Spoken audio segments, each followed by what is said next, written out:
幽门螺杆菌是一种吸附在胃黏膜上的细菌，对胃部呢有很大的伤害。如果想远离幽门螺杆菌，下面这3种食物就要少吃。1、腌制过的食物。那很多人吃饭时喜欢吃一些腌制的食物，这类食物在腌制的时候会加入很多盐，最后产生很多亚硝酸盐。如果大量食用，可能呢会使人感染幽门螺杆菌，损伤胃部健康。2、剩菜剩饭。一顿饭菜吃不完，相信很多人都会留到下一顿。但是呢，饭菜放时间长了，很可能会滋生细菌，长期食用就会导致幽门螺杆菌，使胃病反复发作。3、辛辣刺激的食物。虽然辛辣刺激的食物很下饭，但是这类食物呢会刺激胃酸分泌，经常吃的话也容易感染幽门螺杆菌，不利于胃病的恢复。所以平时要少吃这3种食物。建议大家平时可以喝点丁香茶，丁香中含有丁香油和丁香酚，有抑制幽门螺杆菌、修复胃黏膜的作用，对预防胃病有帮助。血糖高不高，不妨看看脚，若没有2种变化，说明血糖还算平稳。第一，脚部反应变迟钝。如果体内血糖高了，神经系统可能会受到影响。若是脚部神经出现问题，那么就可能会有脚部反应迟钝的情况出现。所以大家不要忽略了这个变化。第二，脚部无缘无故发麻。双脚处于我们血液循环的末端，如果血糖高的话，会影响血液循环，这样就可能会有脚部发麻的情况。若你双脚总是无缘无故的发麻，就要小心了。那上面的这2种变化你都没有的话，说明血糖控制的还不错哦。生活是越来越好了，啥吃的都有，但俗话说病从口入，不好的饮食习惯使得很多人血糖升高，不利于身体健康。那怎么判断自己血糖高不高呢？大家可以观察一下自己的手，若没有3个变化，血糖还算稳定。1、手部异常红肿。如果体内血糖过高，会影响身体血液循环，血液循环变慢，双手不能够及时的得到血液和氧气，就可能会出现红肿。2、手指异常发麻。大家都知道，如果手指被压到了，可能会发麻。但如果无缘无故发麻，那么就可能是血糖高，使得血液循环变慢所引起的手指发麻。3、手指伤口不爱愈合。血糖高容易引起血管病变，身体免疫力下降，那这样就可能会出现手指伤口不爱愈合的情况，所以大家要多注意。大家都知道血糖高的人应该少吃甜食，但生活中有一些食物虽然吃起来没有甜味儿，却是含糖大户，那血糖高的人要少吃。第一种，膨化食品。虽然膨化食品添加的糖类物质比较少，但是含有的淀粉很多。淀粉在体内会被分解成麦芽糖，而且能够快速的被人体吸收，这样就容易引起血糖升高，并且膨化食品热量比较高，吃多了容易发胖，也不利于血糖稳定。第二种，山楂。山楂吃起来比较酸，但是却含有很高的糖分，尤其一些山楂制品会在制作过程中加入大量的糖，这样糖分就更高了，如果吃了也会使血糖升高。那血糖高的朋友可以常吃一种食物，那就是苦荞。苦荞属于粗粮，并且营养丰富，其中含有丰富的膳食纤维和黄酮物质，能够加速糖类代谢，刺激胰岛细胞活动。那经常用它泡水喝，有助控制血糖。血糖高的人，3种主食尽量少碰，若不当回事，血糖想降下来都难。第一种，煮烂的白粥。血糖高的人最好不要吃白粥，因为在煮粥的过程中会将大米中的淀粉分解成碳水化合物，这样很容易被人体吸收，不利于血糖稳定。第二种，面包。现在大部分面包里都加入了大量的糖分，如果经常吃也容易使血糖升高，所以尽量不要吃。如果想吃，可以选择全麦面包，不过也不可吃多哦。第3种，糯米。糯米很黏，不容易消化，而且糯米含有丰富的碳水化合物，如果吃多了也会使血糖升高，所以尽量也少碰为好。大家都知道，如果血糖高了，就要随时监测自己的血糖，这样才有利于血糖的稳定。那除了用血糖检测仪来测血糖，大家还可以通过舌头来判断血糖高不高。第一个，舌苔变厚变白。正常情况下，我们的舌头呀都有一层薄薄的舌苔，而且是淡白色的。但如果发现舌苔明显变厚，而且舌头表面像涂了一层浆糊，这可能是血糖高的表现。第二个，舌头发干。如果你平时喝很多水，但还是感觉舌头干燥，这也可能是血糖高了，大家呀不要忽视了。那除了舌头上的表现，血糖高可能还会有视力下降、多饮多食、消瘦等症状。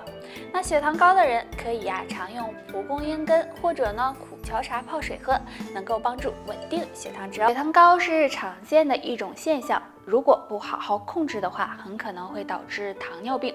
睡觉时若出现2种异常，就要小心了。一、手脚麻木。如果长时间保持一个姿势，手脚会有麻木的感觉，这是因为血液不流通导致的。但如果不是这种情况，睡觉时手脚总是莫名的麻木，就可能是血糖偏高，刺激到神经，导致手脚发麻。二、容易口干多尿。如果睡觉前你喝了很多的水，但是睡觉时还经常会有口渴多尿的情况，就可能是血糖超标了。因为血糖偏高会吸干体内水分，所以人就总想喝水，还会影响肾脏健康，所以排尿次数就会增加。若睡觉时出现这2种情况，要当心糖尿病找上门，最好检测一下血糖。平时要多注意控制血糖，推荐大家可以喝点苦荞茶、玉米须茶，对控制血糖有帮助。血糖高的人要控制好血糖才行，尤其是饭后血糖容易升高。若晚饭后坚持做一件事，血糖或能慢慢降下去。可以通过运动的方式来辅助降糖，而快步走就非常合适。当开始快步走10分钟，可能糖分消耗的会很少，但是坚持20到30分钟后，糖分会大量的消耗，这时降血糖的效果就会很明显。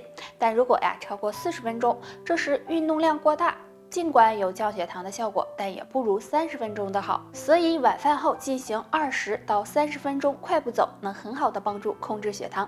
除了快步走，多进行有氧运动，比如慢跑、游泳等，也能降低血糖。不过要记住，不能够运动过量哦。血糖高的人还可以通过食疗的方法进行调节，多吃一些有助降糖的食物，比如苦荞、燕麦、黑米等等，能改善和预防血糖高的问题。大家都知道，血糖高的人平时要多注意饮食，含糖分高的食物要远离。那吃早餐的时候要注意下面3种食物，尽量不要吃。第一种，油炸食物。很多人早餐喜欢吃一些油条炸鸡这些都属于油炸食物，会产生很高的热量和油脂，容易导致身体肥胖，从而引起血糖波动，所以油炸食物尽量不要吃。第二种，白粥。白粥很适合早餐的时候吃，但是对于血糖高的人最好不要吃，因为白粥中含有的淀粉会被分解为碳水化合物，容易被人体吸收，这样就容易引起餐后血糖升高。第3种，各种面汤。面汤虽然好吃，但对血糖高的人也是不好的，因为面汤含有的糖分比较高，还容易被消化吸收。如果早餐吃了，也容易引起血糖升高，对健康不利。所以血糖高的朋友，上面3种早餐要远离，这样血糖或许能够稳稳的。如果想要降血糖，建议大家可以喝点苦荞茶、大麦茶，有助稳定血糖。这种血糖高是一个很常见的问题，若是发现自己血糖高的话，那么平时就要多注意控制血糖，这时管住嘴是非常重要的。下面的这几个饮食误区要多注意。第一个，主食吃得少，因为现在我们的主食一般都是大米饭和面粉，而血糖高的人认为这样的主食会使血糖升高，所以要尽量少吃，有的甚至长期不吃主食，这样很容易导致身体出现营养不良的情况，对健康不利。第二个，认为多吃无糖食品没有问题。虽然无糖食品没有很明显的糖分，但是却含有很多的热量。如果吃的太多，热量没有办法吸收，也容易转化为糖分，这样就会导致血糖升高。所以大家要控制好自己的饮食。第3个，只吃粗粮不吃细粮。大家都知道吃粗粮对身体好，所以呢，很多人就只吃粗粮不吃细粮。这样做的后果就是影响肠胃健康，并且呢会导致营养不良的情况。所以血糖高的朋友，上面的这3个误区，希望你一个都没有。最后建议大家呢可以喝点苦荞茶，对血糖稳定有帮助。在越来越多的年轻人出现高血糖的情况，其实这个和平时的饮食有很大关系。下面这3种食物是升糖王，希望你尽量远离。第一种，脂肪高的食物。经常吃脂肪高的食物，很容易使新陈代谢减慢，造成身体肥胖，也会导致血脂升高，影响血糖稳定。所以血糖高的人要少吃这类食物。第二种，碳酸饮料。现在饮料的种类越来越多了，而有些人就喜欢喝碳酸饮料。碳酸饮料中含有很高的糖分和热量，如果摄入过多，很容易引起血糖上升，不利于血糖稳定。第三种，辛辣刺激的食物。日常生活中，很多人喜欢吃辛辣刺激的食物，但是对于血糖高的人来说，最好忌口，因为这类食物不仅会刺激肠胃，也容易引起血糖波动，对健康不利。血糖高的人平时要饮食清淡，可以多喝水，也可以用苦荞茶泡水喝。苦荞茶中含有黄酮类物质，具有促进胰岛细胞恢复的作用，所以经常喝苦荞茶能够防止血糖升高。好啦，大家还有什么想要知道的问题或者是疑问，可以在下方给我留言，拜拜。